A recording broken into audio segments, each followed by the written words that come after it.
Welcome into Rebound Off the Net as we continue our series interviewing executives from around the league. I'm your host, Joshua Cox. Today we're joined by the owner of the Wichita Regulators, Mr. Chris Zachary. Chris, appreciate the time today, man. Absolutely. Glad to be here. Chris, first time having you on. Tell us a little bit about your background, how you ended up owning the Regulators. That's a great question. We started this organization a few years ago. We were approached to be a part of another indoor team that was here in Wichita. Um, we Instead of doing that, we formed our own and really based it on community. That was our focus. So we started independent first year and then joined the league the last season, and we're happy to be a part of the F1 now. Y'all one of the coolest logos in the league. Tell us a little about your logo and the Regulator name origin. Yeah. We spent some time on that. It was kind of my idea, so to speak. I knew I wanted a skull with a big hat, and regulators. We went around some names, and regulators just seemed to fit. So we kind of came up with a color scheme, and I said, man, I just so we played around with it. We had some different things, and had one with a horse, and kind of. But overall, I was like, man, we got this with the big hat, and the little bit of splash of blue and the orange, and it just fit, man. We love it. We love it. Tell us a little about the history of arena football there in Wichita. I know y'all have had a couple teams. Tell us a little about the history there in Wichita. So we've had, I believe the Stealth was the first team, and that's been well over 20 years ago. Then they moved over to the arena where we currently play, and rebranded as the Wild, Wichita Wild. Wichita Wild was a great team, had great success. They had the right model. They ran it right. I mean, it was really well done. I actually, as a matter of fact, I sponsored it. I had my business sponsor the Wild back in the day. They had about a decade of success until the owner of the team was an oil guy, and he just said he basically just one day said, I'm done. We're done with this. And so then there was another team that formed after that called the Force, and that was a team that we were approached about being involved with, and then we popped up here about 3 years ago. We'll get into specifics here in a minute, but just overall, what was the 2024 season like all for you as an owner in Wichita? It certainly was. It certainly was not without hiccups. I think we're all familiar with some of the roadblocks that we ran into. It was rough, but it was a really uh, great. It turned into a great situation.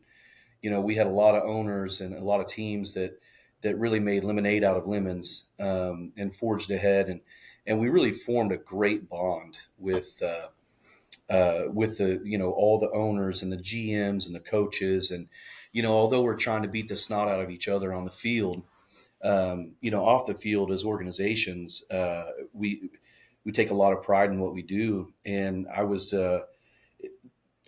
made a lot of new good friends, and colleagues and partners, and um, so it was, whereas we were under a lot of scrutiny. I mean, certainly because I mean the schedule was awry, and it was from week to week. I mean, our fans wanted to know who we were playing and what we were doing. We wanted to know, and we did everything that we could. And really, boy, we spent a lot of time with each other, discussing, uh, who can go where, where we're going to play, and we were just, I couldn't be more proud of an organization for putting, sticking through everything, and forging ahead, and putting the season together. Yeah. You're one of the three teams there in Kansas. Who would you say your biggest rival is after this season? It usually is Salina, Salina, which is ironic because I probably have one of the best relationships with the ownership group in Salina. Um, but they're the closest, and historically have been a good program and have had kind of a rivalry with Wichita. Being so close. I mean, there's players that kind of go back and forth, and yeah, it would probably Salina. I mean, uh, we definitely want to beat Salina, but Dodge City or Southwest Kansas as well. I mean, we want to. Yeah, we like taking them on too. So it's but we use Southwest Kansas bus to go out there. They send their bus over and pick us up. Yeah. Other than that, no. Yeah, it would be one of those two, but probably Salina. Yeah. Yeah. With the promises of the league not being kept, your players are making about $250 a game when other teams are paying over $1,000. Do you believe that put you at a major competitive disadvantage this year with no salary cap? You know what? That's a good question. I don't believe we did. Maybe we did, but it was one of those most heartwarming. I kind of go into this here. We as an organization, I'm very proud of our organization, our staff, and our players know that. Our players were certainly disappointed to know that the supplemental pay was not going to arrive. But a really heartwarming situation. The after the first practice, when we found that out, I went to the players and I said, "Guys, listen, I'm sorry, but this is all that we're able to do. You're more than welcome to find something else. Go somewhere." And we had all but one of our guys that was in that camp left. All but, or I was stayed. We only had one guy leave. And I think it certainly could have been a bit of a disadvantage. I think the mentality of players is changes a little bit when they don't when they feel like I'm only getting paid 250. I'm going to play like 250. Um, that could have been, but overall, our guys were really gelled together well, and we're just happy to be on the field and happy to be a part of the organization. So we did everything that we could to try to find them supplemental income, other jobs and things like that. Um, but yeah, So I don't know if I can really answer that question exactly, but just to give you an idea where I think we got with it. Yeah, are you pleased with the salary cap that the AF1 has going into this season? I'm very pleased. The ownership voted on that, and I think that's a really fair, really fair number and and more attractive, um, to potential players. What was your favorite memory from this last season? Ooh, goodness. Shoot. That's a good question. Um, I would say, probably my favorite memory after our last home game um, that we won. Uh, we went in and or after the game, our guys got down on the field and said a prayer with the opposing team, and I got to get in on that. And just I would say also we had uh, just having prayers in the locker room, and you know just seeing those guys love what they do, and the sportsmanship of it. Those are things that just stick with you, and really. I would say probably praying on the field after a game with the opposing team.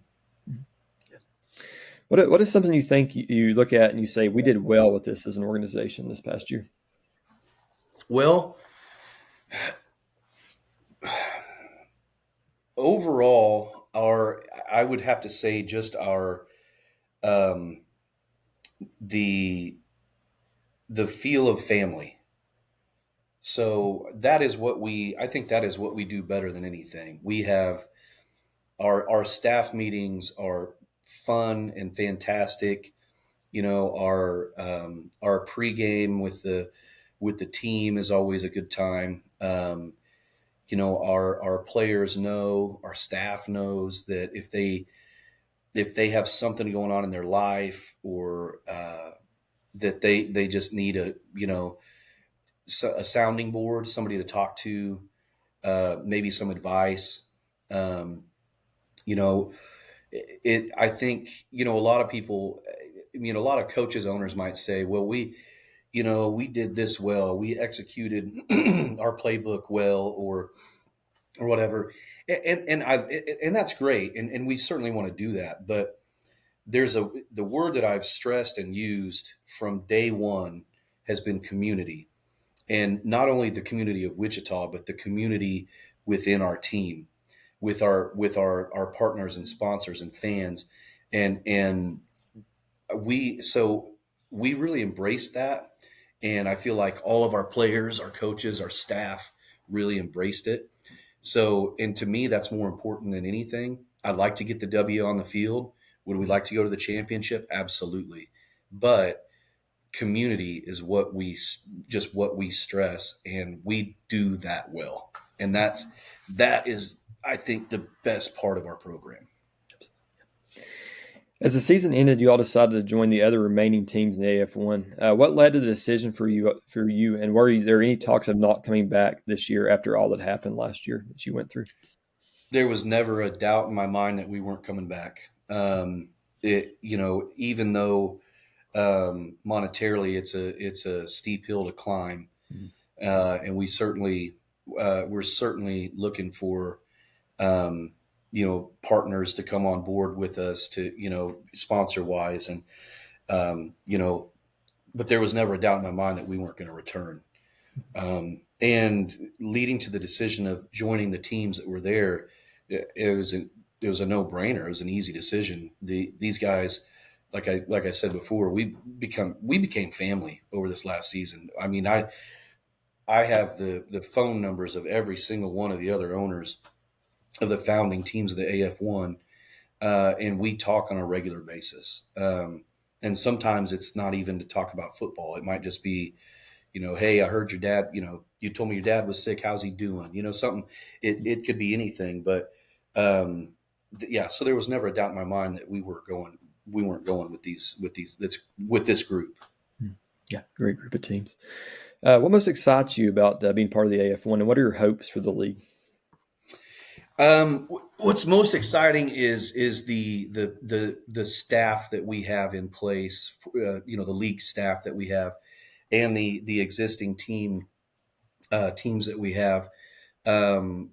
Just excited to, we had a great get together in Chicago here a couple weeks ago, and man, we had a great time, and it was educational, and it was very forward thinking. I mean, just very productive. So really excited to be with this staff that we have. I just really feel like we have all the right key pieces in place. And my hopes for the season, as we progress, and as we're talking to some national partners, and things like that, is my hope would be that the AF1 can become something that our fans and just the country wants to get behind, and sees how much fun it can be. These games that you go to, it's entertainment from start to finish.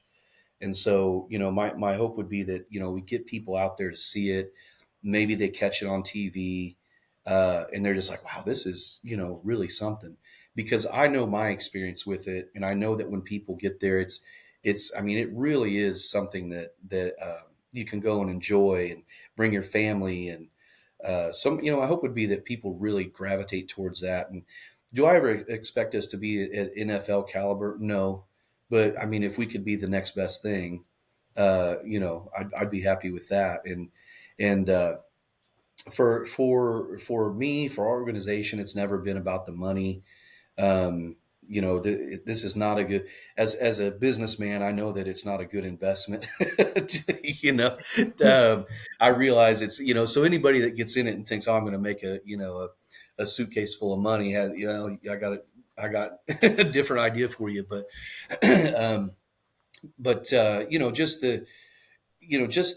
that we could just that we could thrive and turn this into a long time thing, that the kids come to and remember, and they have a great time. They caught a ball and they got it signed by their favorite player, and they keep coming back, and the next thing you know, they're old enough, they are having kids, and they're bringing their kids to the games, and that's really my hope for the league. You all announced a couple of weeks ago that Clinton Solomon would return as your head coach. Why do you believe he's still the right man to continue to lead forward your organization next year? Well, Coach Solo was he had his first year last year, and there's always a learning curve as first year coach, and I feel like he did learn a lot. With his experience in the league and his ability as a players coach to get to really identify with the players. I think that's probably the best quality about him. He knows the game. His plays are right, and we had a lot of games. You know, we had a tough time with the rules and referees and last year, just people not understanding. We had teams that weren't understanding that where the guys needed to be lined up. We had refs that thought that there were that guys weren't lined up right. You take away some of the penalties. I think there was one game we had 14 penalties in the first half. You take away some of that, and as throughout the season, we had to adapt to what we knew was the rule book, and or what versus what we thought, and so on and so forth, and get with the official squad before the game to make sure that we had that we were in alignment with them. Um, so we had to adapt with that, and coach really did, and I think that with the kind of the rough start that we had with some of that stuff, coach was really able to adapt and get us where we needed to be and make sure that we were following the rules. And once we hit stride, we became competitive, and our last two games were uh, we really showed what we're capable of, and that's thanks to Coach Solo and Coach Q, Coach Anquanius Frazier. But those two guys really teamed up, and they're back, and they're a great.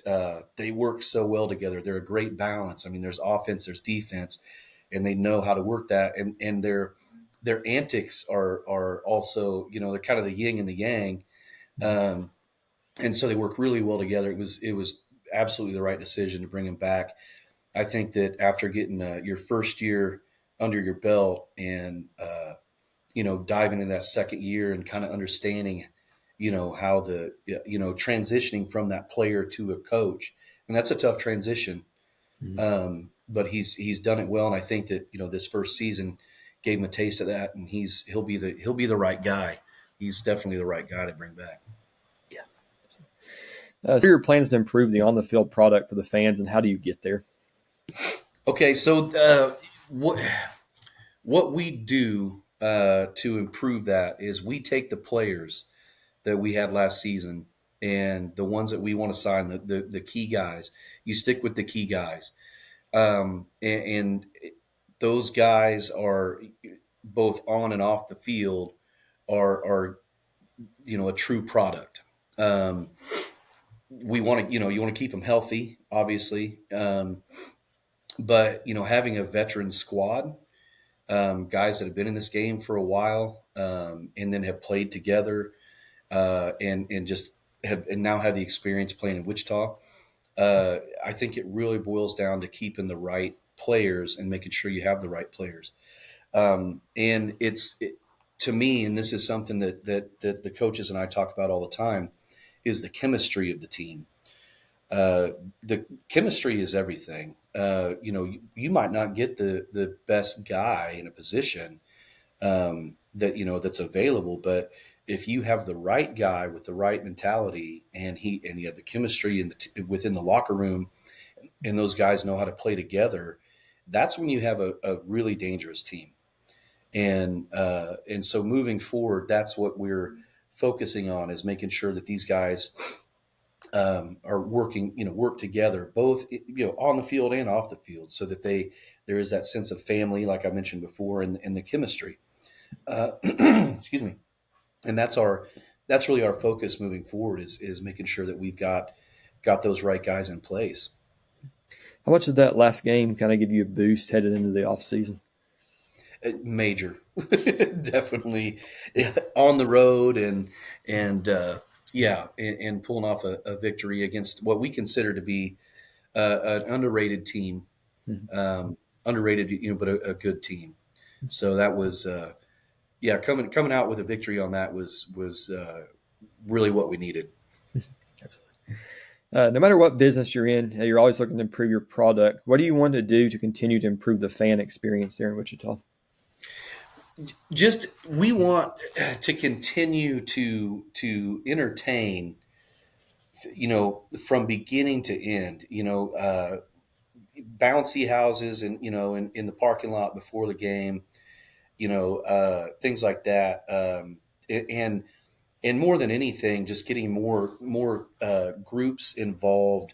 That, we had several out this year. We had charitable groups, nonprofits.